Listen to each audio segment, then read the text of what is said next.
কখনোই অতীত নিয়ে শোক করা উচিত নয়, আর ভবিষ্যৎ নিয়েও অযথা দুশ্চিন্তা করা উচিত নয়। বিচক্ষণ মানুষেরা তারা কিন্তু বর্তমান সময়কে অবলম্বন করে জীবনটাকে কাটিয়ে দেন। মানুষের সবচেয়ে বড় ভুল হচ্ছে যে সময়টা আর নেই সেই সময়টাকে ফিরে পাওয়ার জন্য হাপিত্যেশ করে, কান্নাকাটি করে।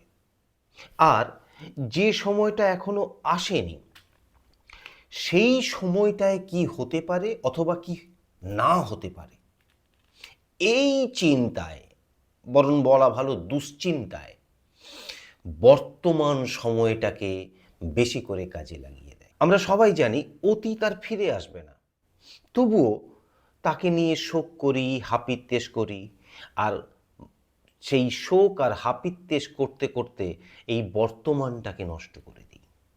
আবার এটাও জানি যে অনাগত ভবিষ্যতে কি হবে তা আমাদের কারোরই হাতে নেই।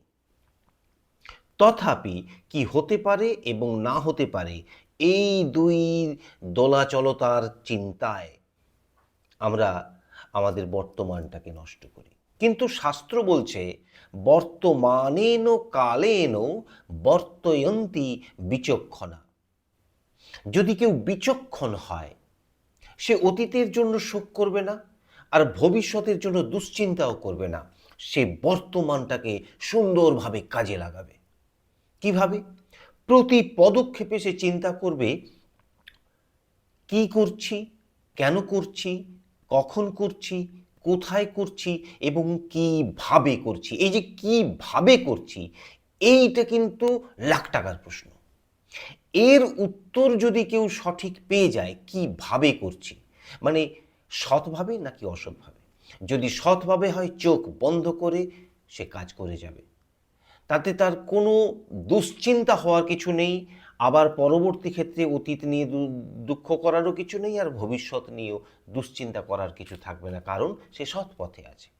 যদি অসৎ পথে হয়, রাতের ঘুম যাবে, ভবিষ্যতের ভয়ে তাকে তাড়িয়ে বেড়াবে, আর এই যে আজ যেটা করলো অসৎ পথে, দুদিন পরে গিয়ে ওই অতীতের সময়টার জন্য দুশ্চিন্তা করবে, হাপিত্যেশ করবে, আমি কেন করলাম। সুতরাং বর্তমানে বাঁচুন। কি করছেন, কেন করছেন, কখন করছেন, কোথায় করছেন এবং কিভাবে করছেন, এই প্রশ্নগুলোর উত্তর সঙ্গে নিয়ে বর্তমানে বাঁচুন। জীবন হয়ে উঠবে ফুলের মতো পবিত্র এবং সুন্দর। ভালো থাকবেন সবাই।